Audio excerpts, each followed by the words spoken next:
حضرت یعقوب علیہ السلام ننھے یوسف کو اپنے سے عزیز رکھتے تھے اور ان سے چھوٹے بھائی ان کے بنیامین ان کو بھی اپنے سے قریب تر رکھتے تھے، لیکن دیگر بھائیوں میں یہ دشمنی بڑھتی چلی گئی کہ کیا بات ہے ابا جان صرف یوسف یوسف یوسف، آپ دیگر بھائیوں کو کیوں اس طرح یاد نہیں کرتے؟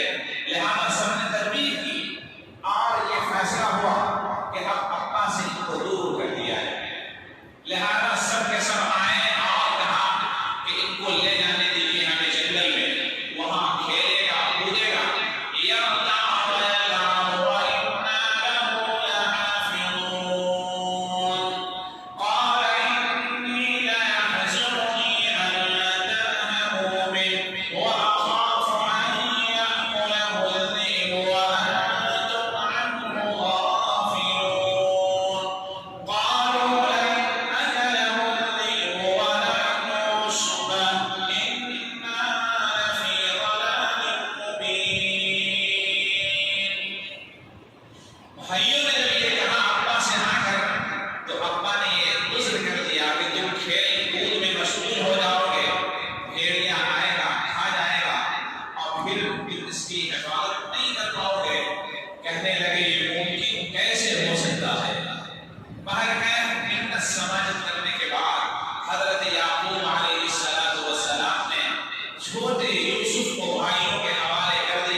چھوٹا ہے عزیز ہے، چاند جیسا چہرہ ہے، اتنا خوبصورت، اتنا حسین و جمیل کہ حضور پاک صلی اللہ علیہ وسلم نے جب معراج فرمایا، آسمان پہ تشریف لے گئے، نبیوں سے ملاقات ہوئی، زیارتیں ہوئی، حضرت یوسف کو دیکھا تو ان کے حسن کو آ کر بیان فرمایا کہ اللہ نے یوسف کو ایسی خوبصورتی عطا کی ہے کہ کائنات کا آدھا حصہ حضرت یوسف کو عطا فرما دیا، خوبصورتی کا پورا آدھا حصہ حضرت یوسف کو عطا کیا اور آدھا حصہ پوری کائنات میں اللہ نے تقسیم کر دیا۔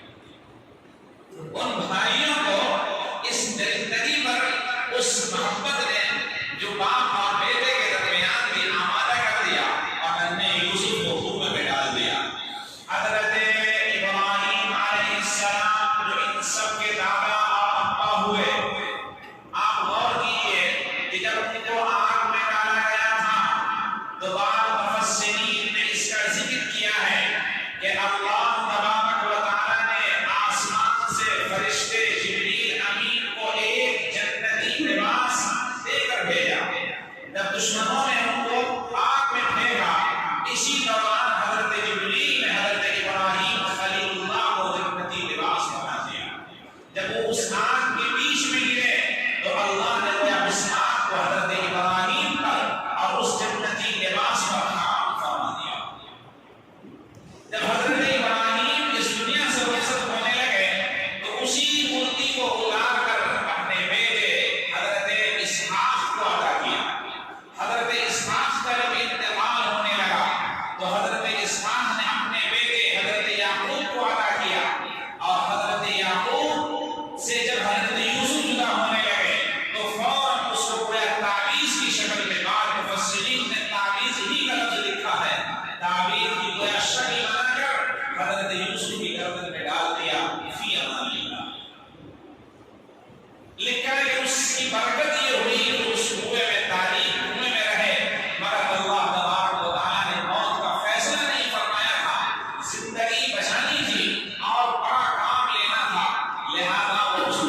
صحیح سالم اس بات کی دلیل ہے کہ یوسف کو پھر یہ نہیں کھائی.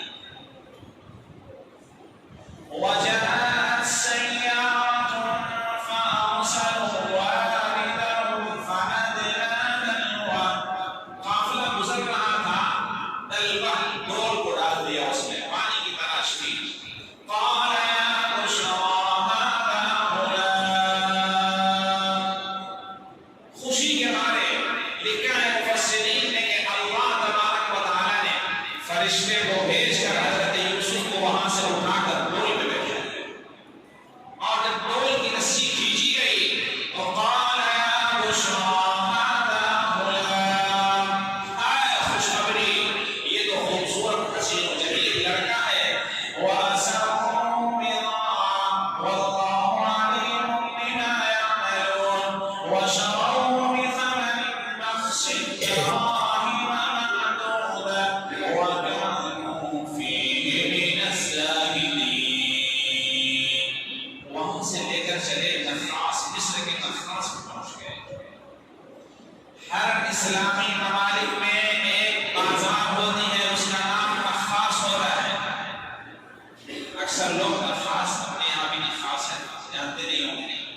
ہر اسلامی ملکوں میں ایک جگہ ہوتی ہے، اس کا نام نخاس ہوتا ہے. نخاس کا مطلب غلام کے خرید و فروخت کی جگہ. حضرت یوسف بھی نخاس پہنچ گئے اور عزیز مصر نے ان کو خرید لیا. وقال لمن اشتراه من مصر امرأتي أكرمي مثواه عسى أن ينفعنا أو نتخذه ولدا وكذلك مكنا ليوسف في الأرض ولنعلمه من تأويل الأحاديث والله غالب على أمره ولكن أكثر الناس لا يعلمون. حضرت یوسف کو عزیز مصر نے جو خریدا ان کی اولاد نہیں تھی. قرآن یہ کہتا ہے کہ عزیز مصر اتنا خوش ہوا، کہنے لگا اکریمی مثواه، اس کو اچھی جگہ رکھو اپنی بیوی سے، اور امید ہے کہ ہم اسے لڑکا بنا لیں گے، یہ ہمارے لیے فائدے کا ذریعہ بنے گا. اور حضرت یوسف علیہ السلام وہ عزیز مصر کے دربار تک اس طرح پہنچ گئے خرید و فروخت کے ذریعے سے. ادھر ابا یعقوب رو رو کر پریشان، باپ بیٹے کی محبت جگر کر لو. باپ بیٹے کی محبت ہمیں اور آپ کو اندازہ کم ہوگا. جو یہاں بوڑھے باپ ہیں ان سے پوچھئے کہ ان کی محبت اپنے بیٹوں سے کتنی زیادہ ہے. انسان جتنا زیادہ بوڑھا ہوتا جاتا ہے ہر چیز اپنی اولاد کے لیے کرتا جاتا ہے، کر لیا ہوتا ہے، اس کے باوجود اولاد سے اس کی محبت اسی قدر بڑھتی چلی جاتی ہے. رو